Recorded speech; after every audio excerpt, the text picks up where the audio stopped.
আমরা ঠিক দুপুর 2টার পরেই দিনাজপুর লিলির মোড় থেকে 4 কিলোমিটার দূরে চলে আসি নতুন একটা পার্কে, যে পার্কের নাম দেওয়া হয়েছে জীবনমহল পার্ক। কি নেই এই পার্কে? প্রথমে এসে আমরা এই পার্কে বাইক গ্যারেজ করে ফেলি। তারপর আমরা এই 3জন মিলে এই পার্কে 100 টাকা টিকিট করে ঢুকে পড়ি। ঢোকা মাত্রই চোখে কিছু প্রেমিক প্রেমিকার চোখে পড়তেছিল, যেটা আসলে ভিডিওতে নেওয়া হয়নি, কেননা তারা আসলে অনেক কিছু মাইন্ড করতে পারে, এই জন্য আসলে নেওয়া হয়নি। কিন্তু আমরা ঢোকা মাত্রই দেখতেছিলাম যে ঝোপে ঝাড়ে বসে বসে প্রেমিক প্রেমিকারা তাদের মনোমালিন্য করতেছিলেন। আর এখানে অনেকগুলো রাইড দেখতে পেয়েছিলাম, যেখানে আসলে রাইডগুলো আমরা যেদিন গিয়েছি ওই দিন রাইডগুলো আসলে বন্ধ ছিল। মূলত এই পার্কে গেলে আপনার শুক্রবার বা কোনো অকেশন বা কোনো উৎসবের সময় যাবেন, দেখবেন যে এই পার্কের রাইডগুলো আপনারা করতে পারবেন। এই পার্কে ঢুকতেই দেখুন একটা সুন্দর একটা মসজিদ রয়েছে, যে মসজিদটি আসলে অপূর্ব সুন্দর রয়েছে। আমরা এখানে ঢুকতে দেখতেছি যে গাছের সমাহার, বাহারি রঙের গাছ, বহু ধরনের ফুলের গাছ, নানান ধরনের গেট, সুসজ্জিত এবং পরিপাটি লাগছিল এই জীবনমহল পার্কটি। দেখুন পাশাপাশি হরিণগুলো এমনভাবে তৈরি করা হয়েছে, মনে হচ্ছে যে অরিজিনাল জীবন্ত হরিণ, আসলে না, এটা তৈরি করা হরিণ। এখানে দেখতে পাবেন বাঘ, ভাল্লুক, বক, বহুত কিছু, যেটা আসলে মাটির তৈরি করা। এবং এই পার্কটি আসলেই অনেক সুন্দর মনে হয়েছে আমার কাছে। আমরা আসলে যে সময় গিয়েছি ওই সময় আসলে মূলত পার্কটি ফাঁকা ছিল, দর্শনার্থীর সংখ্যা খুবই ছিল কম। আমরা গিয়েছিলাম অফিসিয়াল ডেতে, আসলে এই ডেতে তো আর মানুষের সমাগম নাই বললেই চলে। এখানে দেখুন এই যে কত সুন্দর একটা তৈরি করা হয়েছে, কমিউনিটি সেন্টার, যেখানে আপনারা বিয়ে বাড়ি, বউ ভাত, যে কোনো অনুষ্ঠানে আপনারা এখানে আপনাদের অনুষ্ঠান তৈরি করতে পারবেন। আমার ভাই মেহেদি ভাই, দেখুন উনি কাজী নজরুল ইসলামকে খুবই ভালোবাসেন, তাই ওখানে ওনার সাথে ছবি উঠাচ্ছিলেন, পাশে রবীন্দ্রনাথ ঠাকুরের সঙ্গে ছবি উঠাচ্ছিলেন। আসলে এই কবিগুলোকে ওনার খুবই পছন্দ, তাই ছবি দেখা মাত্র বলতেছিলেন, ভাইয়া আমার ছবি উঠাই দেন। আর পাশে ছিল অনেক বড় পার্ক। দেখেন একটা দৈত্য, যেটা আসলে মনে হচ্ছিল যে অরিজিনালের দৈত্য না, আসলে এটা অরিজিনাল দৈত্য না, এটা আসলে তৈরি করা দৈত্য। আর পার্কটি পরিবেশ মোটামুটি ভালো লাগছিল। এখানে একটা পার্কও রাখা হয়েছে, মনে হচ্ছে যে এখানে কোনো রাজার বিয়ে হলে এই পালকিতে করে বউ আনা হবে, এমন একটা মনে হচ্ছিল আর কি। পার্কটির পরিবেশ দেখুন, কোন দিকে কোন রেস্টুরেন্ট না পার্ক কোনটা কি রয়েছে তা দিক নির্দেশনা করে দেওয়া আছে। পার্কটা ঘুরে অনেক শান্তি লাগছিল। আসলে মাঝে মাঝে এরকম করে ঘুরতে ভালোই লাগে। আসলে মানুষের জীবনে টাকা পয়সা ধন সম্পত্তি কি করবেন, মাঝে মধ্যে এরকম কি ঘুরতে হয়। আর ঘুরলে শরীর, মন, দেহ এবং আলাদা একটা মনের ভেতরে তৃপ্তি কাজ করে। আসলে দেখুন, মানুষের জন্ম হয়েছে মৃত্যুর জন্য। দেখুন আপনি টাকা পয়সা ধন সম্পদ হয়তো বা আপনার জমাচ্ছেন বা করতেছেন, মাঝে মধ্যে তো আপনার নিজের আনন্দ খোরাক মেটানোর জন্য ঘুরতে হবে। এখানে মনে হচ্ছিল একটা সোনার সিংহাসন, যে সিংহাসনে আমার ভাইয়া বসেছিল আর বলতেছিল, ভাইয়া কয়েকটা ছবি উঠাই দেন। ভাইয়া আসলে এরকম জায়গা পেলে খুবই আনন্দ বোধ করে এবং ছবিগুলো নিতে চায় যে ভাইয়া আমাকে ছবি উঠে দেন। ওনাকে অনেক ধরনের স্টাইলের ছবি উঠে দিচ্ছিলাম, মানে আসলে ওনার কথাই হচ্ছে যে যেটা ভালো লাগবে সেখানে আমাকে ছবি উঠে দেন। এখানে দেখুন মনে হচ্ছে একটা রাক্ষসী একটা মুখ, এত বড় মুখ রাক্ষসের, মানুষের রাক্ষসী খেয়ে ফেলবে এমন একটা ভাব।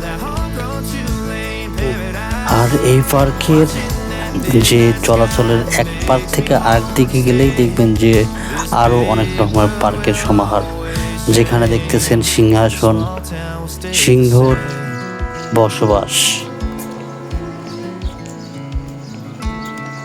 এই পার্কে রয়েছে আপনার মেহেদি ভাই, পাশে ওইদিকে রয়েছে মেহেদি ভাই কিন্তু সার্কিট হাউস, একটু বেশি, যেখানে আসলে আপনারা এসে রেস্ট করতে পারবেন।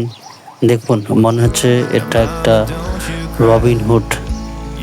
পাশে বাঘ, ভাল্লুক, কি নেই এখানে, কিন্তু আসলে এগুলা জীবন্ত না, এগুলো আসলে তৈরি করা। মনে হচ্ছিল এগুলো আসলে তৈরি করা না, এগুলো আসলে মনে হচ্ছিল জীবন্ত।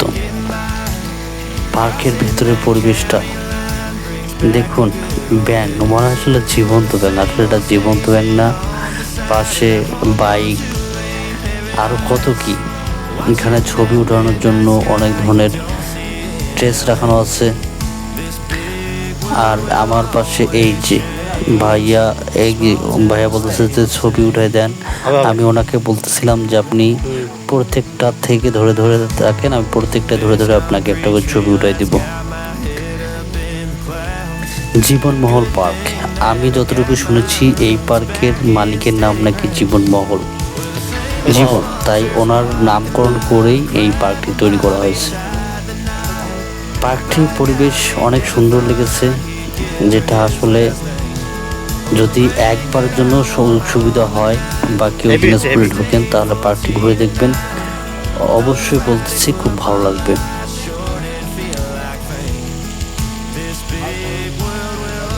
এই যে দেখুন, মনে হচ্ছে যে অরিজিনাল হনুমান, এত কালা কিচকিচে চোখগুলো দেখে খুব ভয় লাগছিল।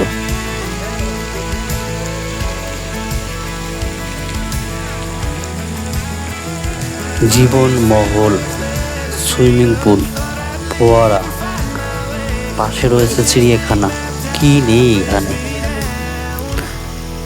আসলে এখানে ভেতরে ঢুকেই অন্যরকম একটা ফিলিংস কাজ করছিল এবং মনটা চাচ্ছিল যে ওখানে আরো কিছুক্ষণ সময় ব্যয় করে থাকি।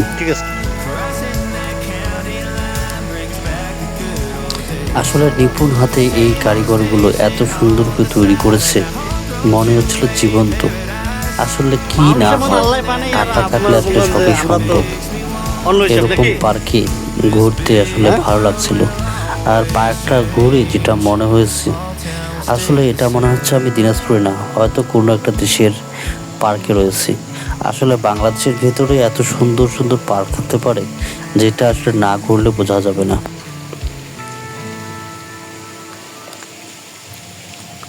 অনেক ঘুরতে ঘুরতে এই পার্কটিকে আমরা ঘুরতেছিলাম এবং মাঝে মাঝে বসে বসে রেস্ট করতেছিলাম আর ফোয়ারার দিকে তাকাচ্ছিলাম। ফোয়ারাটা ছিল আসলেই মন শান্ত করার মতো একটা ফোয়ারা।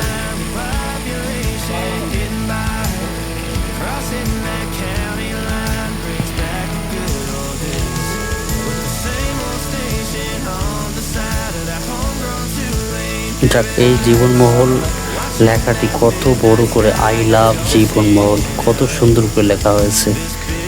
আসলে এই লেখাটা, জীবনমহল লেখাটা কয়েকটা জায়গায় খুঁজে পাবেন। এটা হচ্ছে থাকার রিসোর্ট মূলত। এখানে দূর দূরান্ত থেকে যারা আসে তারা এখানে রেস্ট করার জন্য এই রিসোর্টে থাকতে পারে।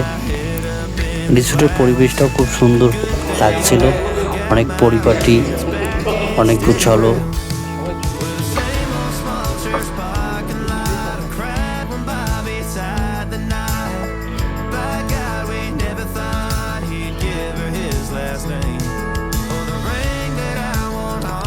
মসজিদটা, আসলে মসজিদটার পরিবেশটাও এই পার্কের সঙ্গে অনেক সুন্দর পরিবেশ। মসজিদটাও অনেক ডিজাইন দিয়ে তৈরি করা, যেটা আসলে সুন্দর লাগছিল।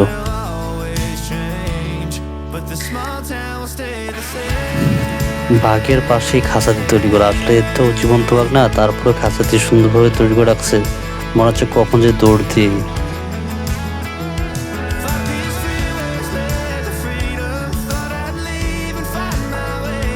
আমার এই পার্কের ভিডিওটি আপনাদের কেমন লেগেছে আমাকে কমেন্ট সেকশনে কমেন্ট করে জানাবেন এবং বেশি বেশি করে লাইক, কমেন্ট এবং শেয়ার করে দিবেন। আর এরকম আরও পার্কের ভিডিও এবং ব্লগিং টাইপের ভিডিও দেখার জন্য আমার সাথে থাকবেন। Thanks for watching. আল্লাহ হাফেজ।